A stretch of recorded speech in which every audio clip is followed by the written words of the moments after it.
Greetings, Earthlings. Bushka On Blitz, and we're back. I haven't been in prison. I've not been kidnapped by the CIA. I have, in fact, been on holiday with the family in the north of England and touching up into parts of Scotland as well. Visited Edinburgh. Wonderful joint. Can't recommend it highly enough. So, thanks very much for the kind words and the queries as to whether I'd given up the game or not. But I haven't given up the game. I'm back on the game. Well, that sounds a bit odd, but there you go. Fiery, passionate, always enjoying it. I came back rusty as an old knife, absolutely hopeless. And the first 4 or 5 days of playback, trying to do a review on the T44, which you can see here pictured. I forgot that you had to have assistive touch turned on, and otherwise it won't record properly, Shower TV, and it didn't. Everything was just a black screen. So I went to edit and start doing the review. I found that there was nothing to actually edit or review. Onwards and upwards, though, ladies and gentlemen. Just because I'm an idiot, that's no excuse. Today, the T44, we're going to have a look at the mobility, the gun handling, the armor profile, and a few little quirks and idiosyncrasies associated with this drab green communist machine. Now, something to maybe ponder on. Let's have a look at my service record. In terms of all tanks, I no longer own any other Tier 8 medium tanks. I got rid of the Centurion 1, 115 games played, at a paltry 51%. I got rid of the Panther after only 12 games. It is a dog. I will not hear anyone who has an opinion otherwise. I know some of you can drive this tank. I can't. I knew that after 12 games. It made me angry. The Pershing, 55% after 169 games. That was the last one to go. But the T44, even though it's only 57%, and I took a big bashing on my percent win rate in this tank when I came back from holidays and started playing it religiously. It's the only one I've kept. And the reason is it's the best. Mobility-wise, it's not even close. It's got a 51 kilometre an hour top speed. It's got good terrain resistance stats compared to the rest of its compatriots, or peers, not compatriots. It's got 20 horsepower per tonne. It's 47 and 48 for its traverse and turret traverse speeds. The Centurion one's got 36 degrees of turret and traverse. And none of them have close to 20 horsepower per tonne in terms of power to weight ratio.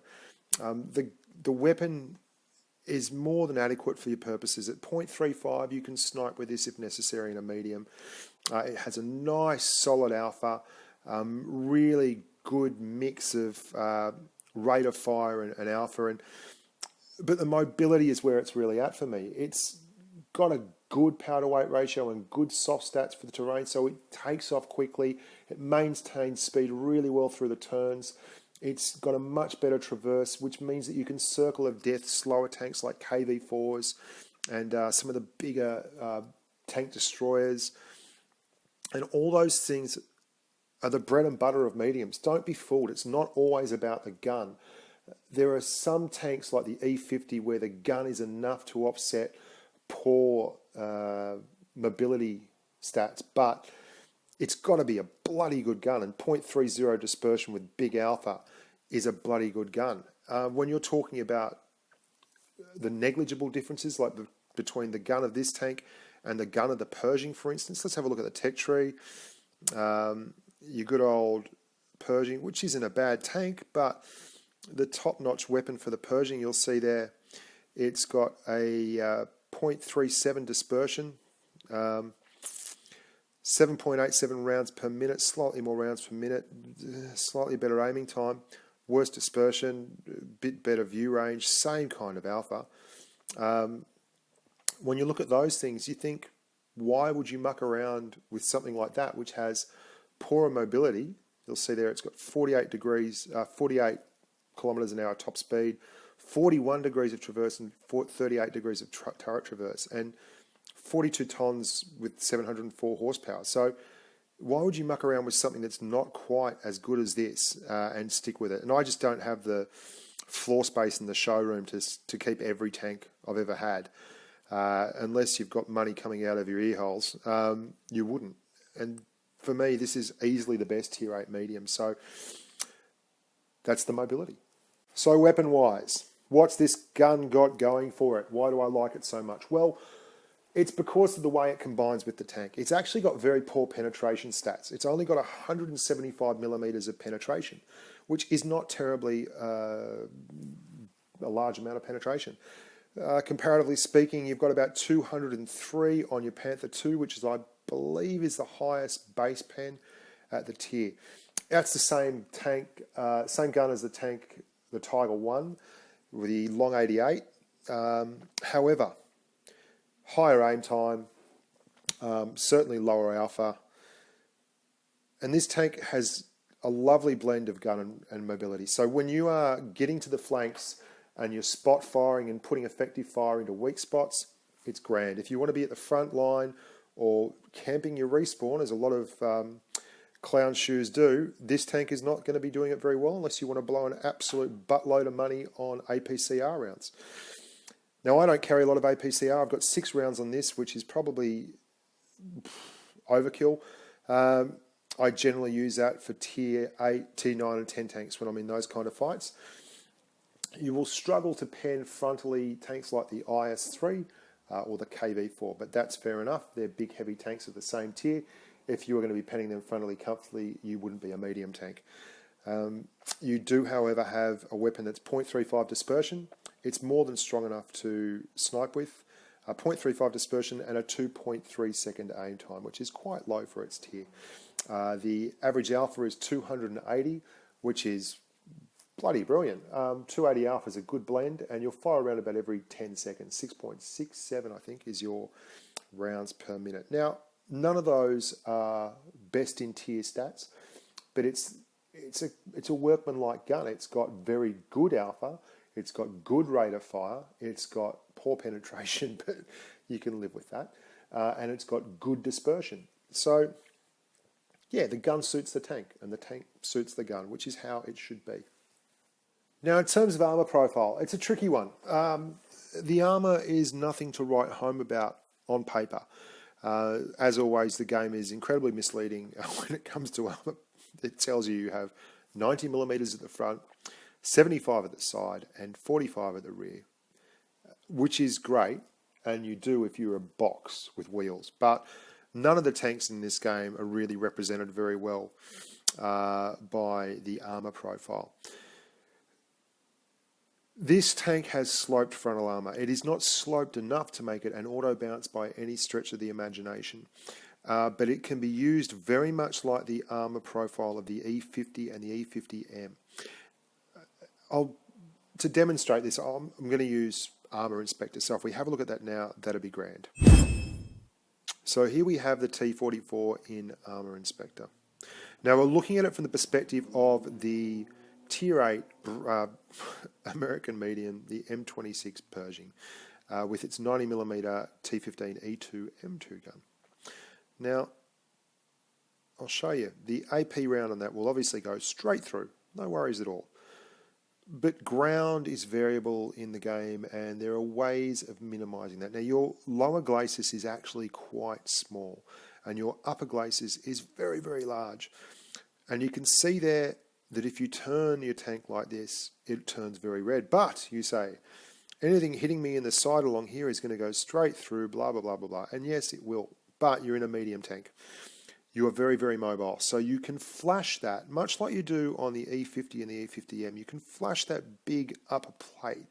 Now, you've got to turn it further around to the right and the left. But if you get good at it, you can bounce a lot of shots by wiggling it between there and there, there and there. And that's actually not a big move. You'll bounce shots doing that, which means that when you're brawling and dogfighting, things get very, very interesting. Whereas something like the Pershing or the Centurion or the Panther, for the most part, you're just going to go straight through. They're made of tinfoil. The other thing is, if you're coming out from the side of a building or over a slight rise and you jerk out quickly and then put your upper glacis and lower glacis at that kind of angle there, you will draw a lot of shots and troll people and bounce off that front upper glacis all over there. And you can do it at quite a narrow angle. You can see there, very, very low chance of penning. And because the tank is so quick, you can just move in and out, in and out, in and out, and you will generally draw shots. People at tier 8 fall for it all the time because you'll go a little bit further out, they'll see the wheel, they'll want to hit it, and it's something you end up doing in the T44 and the T62A2 because they're very quick mobile tanks. So you can use that lower plate, that upper plate, very effectively as a way to draw shots, and then obviously you pop out from obstacles and around buildings and either fire or use it as an opportunity to relocate. Your turret is an interesting one. It's starting to get to the point now where it's an asset, and you can actually go slightly hull down at times against other mediums, but by the same token, it's not something you want to rely on. It's certainly not an armoured behemoth, but it's got enough going for it as a medium that you can actually use it effectively, and the armour becomes an asset rather than just a negative, which it can be. I find that if I want to put a shot through a Pershing or a Centurion, there's very little they can do about it. I'm just going to pump one into them. But the Panther 2 can do this to a degree. It's just so slow and so unmanoeuvrable that it's very hard to wiggle it effectively. But nothing can do it as well as the T44 out of the other mediums. This other, obviously, your collision model. You'll see here. There's not much in the way of spaced armor. You've just got some spaced armor around the actual gun itself. Yeah, you've got nothing really. You can see that's your spaced armor there, next to nothing. So it's a very, very minimal armor profile. It is exactly as it says there. And you don't have much gun depression, -5 degrees of gun depression, which is tough. But you can see there, look, that's where you want to be. You want to be having people hit like that. The other thing is, a lot of the Russian tanks, if you get a really big, tall tank, you can get right up alongside them, and quite often they can't depress their weapon low enough to effectively hit you. So there you go. That's the armor profile. So there you have it, boys and girls. We've had mobility, gun, and armor profile. We're all much the wiser for it. But it's really the combination and the way it all works together that make this such a sweet little tank. It's not the paint scheme, that's for sure. God, it's ugly. But it works well as a unit. The sum of the parts are greater than the whole, as they say. The armor profile is nothing to write home about, but it's fast enough that you can use it to juke backwards and forwards, as I'm showing you here, and bounce shots. Or you can use it to troll in and out from behind buildings and structures and bounce shots. The turret isn't the best, but it's strong enough that you can move backwards and forwards a bit and imitate a hull down T32. Its gun is not the best, but you're quick enough that you can get to the flanks and hit weak spots, and it's certainly good enough for when you're circle of deathing slow tanks and tank destroyers. As a whole, it's much better than the parts. So let's go and have a squeeze at some of the gameplay, and you'll see just how bloody rusty I was after gallivanting around the world for a month. I'm Bushka On Blitz, and thanks for sticking with me, and I'm glad to be back and putting up some material for you guys. Let's have a look at the tape. Now you can see here it's a tier 9 game. There's a Conqueror, an E75. Those two tanks I don't really want to be dealing with head on. I'm going to hit the flanks hard here, drop the turbo, pound up the side. Now I go absolutely stone cold, link dead, lag out hard, and end up just hanging around the middle, pondering my navel. But it's a testament to this tank that when you're in a tier 9 game, you're a quick enough tank, you're a good medium, you can get out in the flanks, and you can actually make your money and your experience by spotting tanks for other vehicles and bringing down the thunder. Now I see my team, you'll see I start to go link dead here, driving into the side of a mountain. We've got an ISU 152 and a T95. Now they're two very strong tank destroyers in terms of alpha. The ISU 152 always batting above its weight with that big derp weapon, and the T95, if he's got the top tier gun, will be very happy. So what we're going to do is actually take this high ground here and spot targets for these guys if we get the opportunity. Now, I nearly got rid of this game, but I didn't, and I couldn't believe how often do you go link dead like that and you come back and you're still alive and in perfect health. I was very, very surprised. So nothing's happened all the time I've been in that map. Both sides being pretty conservative. I'm going to motor on up to the top of the ridge. And you can see there that Conqueror. I'll cop one for my troubles from him. The turnabout's fair play. We're going to give him a few. I just got to get behind this rock. And I'm actually not too fussed here. I feel like I've done pretty well. It's always one of those things where you go link dead, you think you're going to come back dead, and you're happy just to come back still rolling around the place. So just keeping that Conqueror. I can see there's an E75 popped up over there, but he's not pushing forward because of our heavy artillery and the fact that he's staying spotted. Now I've now disappeared from the view of the Conqueror. I can move forward and get my easy shot in on him. Didn't get the roll, low roll there. 280 is our standard damage roll. So 245, very poor roll. We missed the kill shot. It's a T44 down below. Just keeping an eye on him. He's shaking around. We're going to get an easy one into him and then back it up. So you can see this gun, it performs more than adequately for its purposes. That E75 should have pushed by now, but he hasn't, so more for him. It's a 0.35 dispersion. You can see we're up the top of the mountain here. We're doing plenty of damage, getting lots of shots in, spotting tanks for all the other guys around us, and you'll see the difference in experience between us at Tier 8 as the top damage dealer and all the damage that comes off our spots.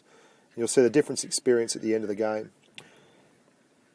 But yeah, 2.3 second aim time, so the reticle gets small pretty damn quick. 0.35 dispersion, so if you're just tiddling around like this, you've got no qualms, and you don't have to lead them by a terribly large amount. That T20 and the T44 exchanging hit points. So we're going to get one into him, but we've got the angle. Now that's that front plate that I'm talking about. When you angle it like that, and you can see the angle I'm at coming down that hill, it becomes extremely difficult to penetrate. That E75, I'm not interested at all. Who would be? That thing's a bloody Goliath. We're going to go over here. If we get a shot back, all to the better, but we're not going to screw around too much with him. There's other targets we can have. There's a JG 8.8 and a scent down there. We'll have a crack at the scent because he's all ready to roll. And then we move forward. And again, if you're angling this tank and you're moving nice and mobile, you'll bounce a lot. You won't bounce the next one though. I knew I was going to cop that, but I had the hit points for it. Leave him be, use our mobility, and just get to a better target. Get behind the old JG. Firing on the move, very solid weapon, and a big target, hard to miss. And this is what I mean with this tank by the combination. The sum of the parts is greater than the whole. You have a tank, the gun is good enough for sniping, and all that, and it works because the fact is the tank's very, very mobile. You can see it working in and out here, doing it very comfortably. Again, solid damage roll there, but not high enough to was never going to take the kill there. Now we move up, bearing in mind this is a Tier 9 game. There is only an E75 left, and he's bracketed up there by that T20, who's done a good job. He was the first one out the rank. And the Patton, the other Tier 9 medium, who've got him in betwixt and between, but both of them are one-shot kills, so they're understandably a little bit nervous about moving so close to a beast like the E75. But that won't stop us. He's going to grab one of them. I think he gets the T20. We get one in the back of the E75. You can see the lower pen on this gun. There's a lot of red on that tank, but we're going for the big flat sides, and there you go. 2 kills, but if you have a look at the experience, we do 1200 odd experience. The next highest, I believe, is 715, and that's because we did over 2.5k in spotting damage, as well as a 3700 we did just with our actual weapon itself. Here we are, mines, push baby, push, push, push. You've got to get to the top of the mountain first, and we blow our turbo and do. And you can see how rusty I am here. Look at that, that's horrible. Horrible play. But we got there first, so tactics are sound. Carrying it out was a bit average. The Fury's throwing a bit of gold around the joint. Why wouldn't you? A premium tank. I always love the look of that Fury model. I think it's a lovely looking model. And that T44 85 does the business. There's a T44 down here. There's a bit of an inexplicable shot, not this one coming up, but the one after it, I don't really understand why that missed. This one. Just vanished into the ether. Yeah, there you go. I don't know what's happening with that one. But that's what I mean with this tank. Very, very quick and gets to its spots. And on a map like mine's where you want to push the hill and you want to control the most important part of the map, it's a really, really good tank to be driving. Obviously, this is a Tier 8 game, so a lot of Tier 8 tank destroyers. The standard mode here is for everyone to rush forward, but this T44 85 does a good job. He's braced in cover, and he's not wasting his hit points by just running around and being obvious. That was a bit of a joke shot. Was never going to hit a KV4 on that angle, but you know, we took it because we don't want to push forward here and get hammered on the left by, there's a Ferdinand and a Hellcat, I believe, a T28 prototype. No, it's an SU100, sorry. That T44 though, he's going to push forward and try and make a name for himself, but that SU100Y is dead set facing absolutely vertical up the mountainside. So we relocate, as is our want, and we're letting everyone else go forward. We made the going earlier. That KV4's done a good job with the Ferdinand. There we go. There's the SU.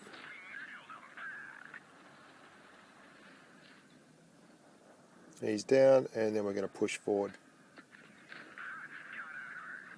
So get another one in the side of the KV. There's actually 2 KV4s in this match, which is a rarity in itself. And you can see how easily we go around a KV4. It's such a slow tank, and how good this tank is at circle of deathing other tanks. Very, very mobile, very good alpha for its tier on a medium. And I'm whistling away. There you go, must be happy. So I do know there's a T28 prototype and the KV4 there. We hit him, but we only took his truck out. And this guy's given up the ghost. He's had enough.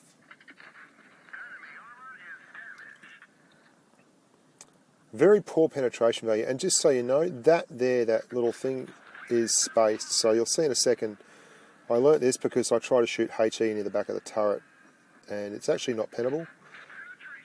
Just sort of give it a shot. It's spaced. You can see there, because otherwise it would have done 350. And we just put one in the back of the turret. So there you go, you learn something every day.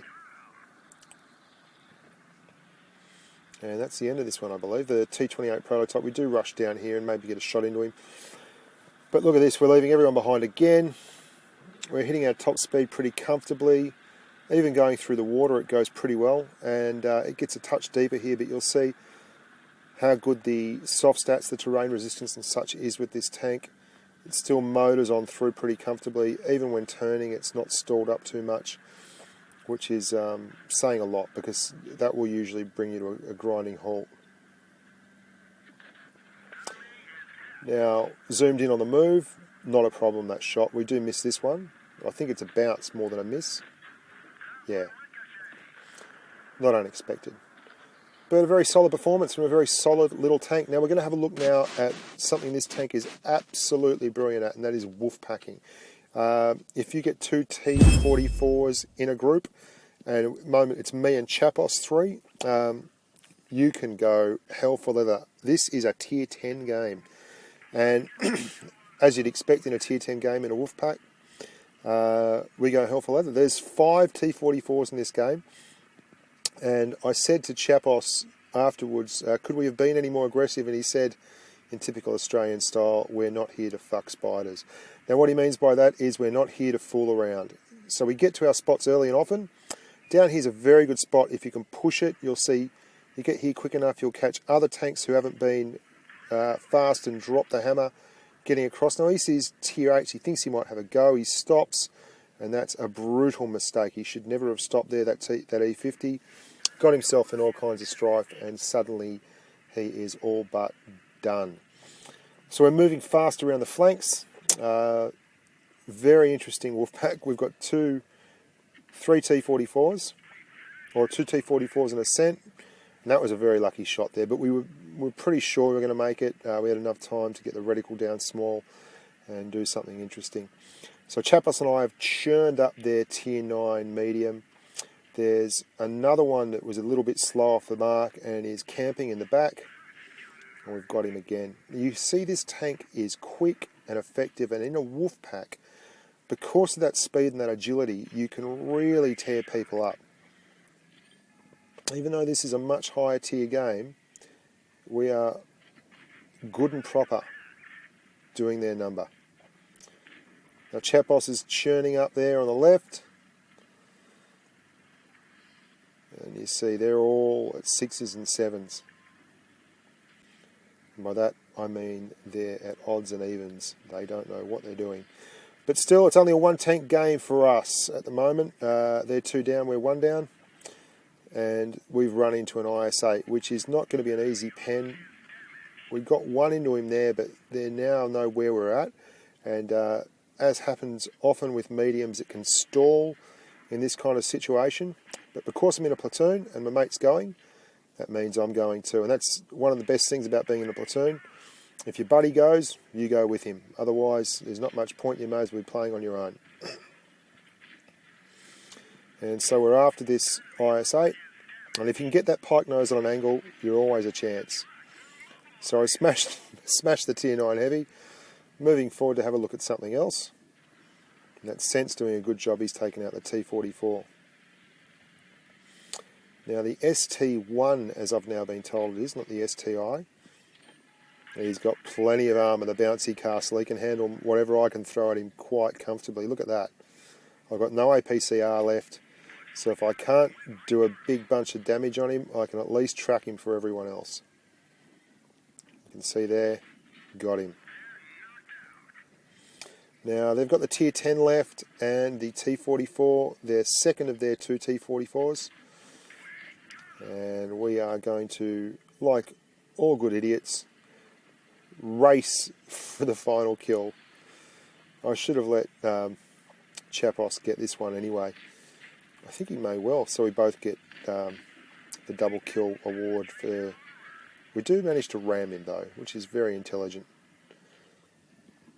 Thank God the Centurion got him because I was about to go. I thought that was funny. There you go. Now, yeah, tier 10 game. Plenty of damage though. Here we are again, Chapos and I on the top of Middleburg. And again, T44 Wolfpack just pumping up the stereo moving forward. They've got no mediums, so rather than give them a chance, or actually they've got 2 mediums, so rather than give them a chance to get their defences set, if you've got a couple of really fast manoeuvrable tanks like this, you get in there and do your best ASAP. And we're lucky enough to find a T44 that's still mucking around, having a think about life. And there's that. Always about the angles with this tank. Try and keep yourself angled to the enemy, and we bump him a little just to turn his aim off on Chapos. And there we are, we're doing that again. He's still trying to put some in the Chapos. Just jiggling and wiggling that front, not giving him a clear shot. Now I really enjoy playing this tank for situations like this, where you are basically going flat out. Look at that. Chapos bumped me from behind and the thing's gone and hit a building. That bastard. There's the Ferdinand. Situations where you're going flat out and it's all about just reacting. Going as absolutely quick, balls to the wall as you can and seeing what happens. And it's a lot of fun. And it's one of the best things about this tank. It's a great Wolfpack tank. My other favourite is a T54 and an E50. I think that's another lovely Wolfpack. Lots of fun to play. Now here's that JG. You can see that circle of death as performed by 2 tanks at once. Lovely jubbly. And we're going to side right up here. Chapos is still at the back. And we're just edging him along. He's busted the old Hellcat, but that's alright. And we hammer him before Chapos can lose any health. running into the back of him. And we're down to our next victim, T29. And it's a little bit shock and awe when you're running 244s at once and you run into another tank. It can all be a little bit much. Moving around, a lot of movement. It's very hard for them to set angles and to find effective ways to block incoming attacks.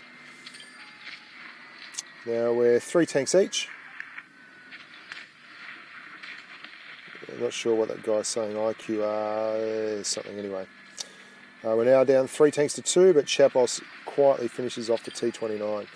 Now we're going to also show you a little bit of side scraping here with this. Here we go, get the T44 set up. There's an AT now. They're actually a quite tough tank, I find.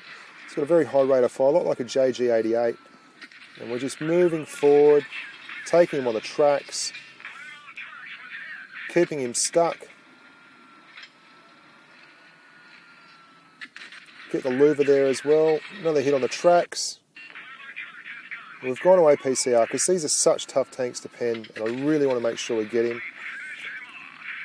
And here we go on the louver. What we're going to do, like any good tank will do, is go around and flank. So he's got Chapos on one side. Rather than give a full break, I'm going to go round the other side and split his attention. That's exactly what we do. And we duff the shot because we're not very good, but it's all theory. The theory is solid and we're doing all right. And I know Chapos is going to come up and finish him off for me. And it's a win for the good guys. Yeah, so we're not here to fuck spiders, and when you're driving 2 T44s, you're certainly not there to fuck spiders. So very, very solid tank for a wolf pack. And plenty of bleed at the end as well. You can see there we carried the day. I'm tapping away here. Fort to spare. So this is a tier 8 game. They've actually got 2 T44s and we've got 2 T44s.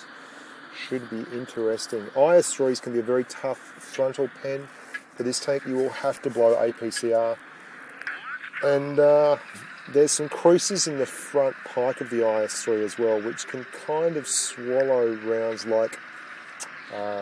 I think it's the overlap of the covering for the tracks that can swallow rounds like spaced armour. I suppose it is spaced armour. Now I like to stop here with these boxes. You have good cover on your front, you can be angled towards the left, and you're camoed from the bushes. So anyone coming out into that open area in front of you, you're going to get the first shot. We're just giving it time to develop. It's a very small map. And maps this size, if you rush, you're generally going to find you're faced with concentrated fire.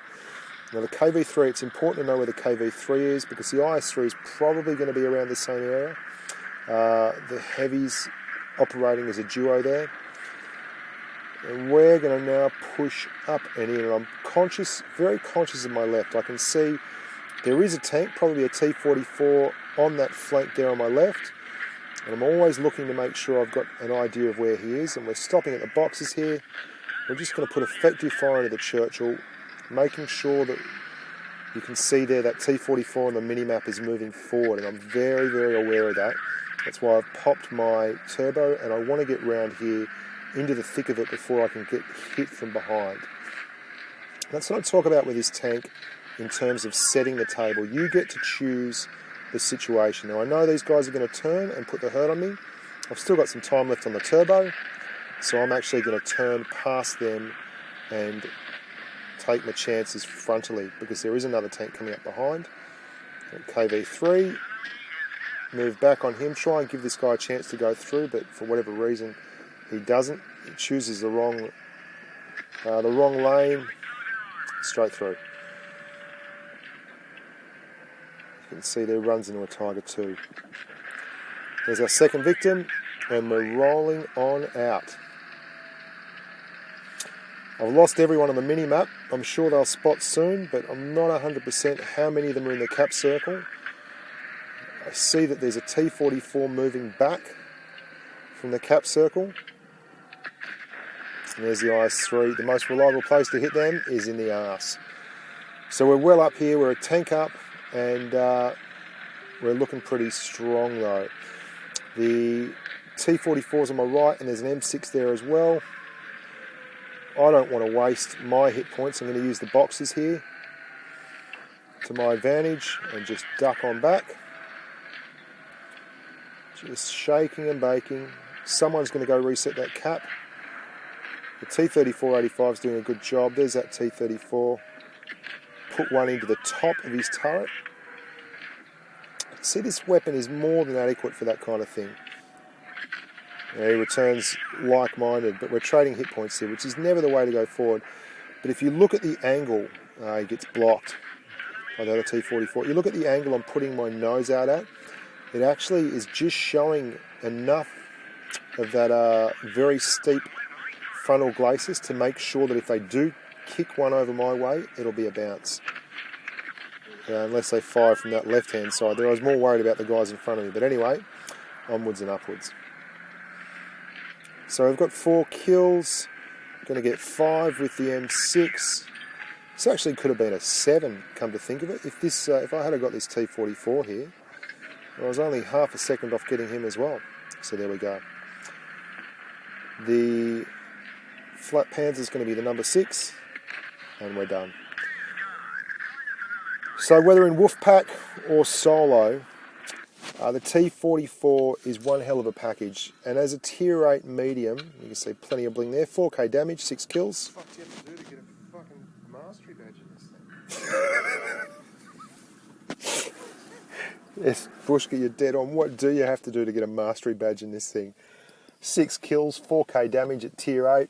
1300 XP. Apparently you've got to do an awful lot to get a mastery badge in this tank.